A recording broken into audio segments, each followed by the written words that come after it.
Ayam semani. Ayam é galinha. Em Indonésia é semani.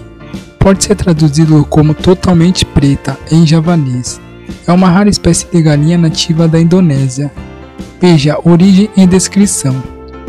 A galinha totalmente preta, penas, bicos, pernas, pele e até a carne são pretas. Tem sua origem há vários séculos nas ilhas Indonésia de Sumatra e Java. O macho é bem maior e mais pesado do que a fêmea.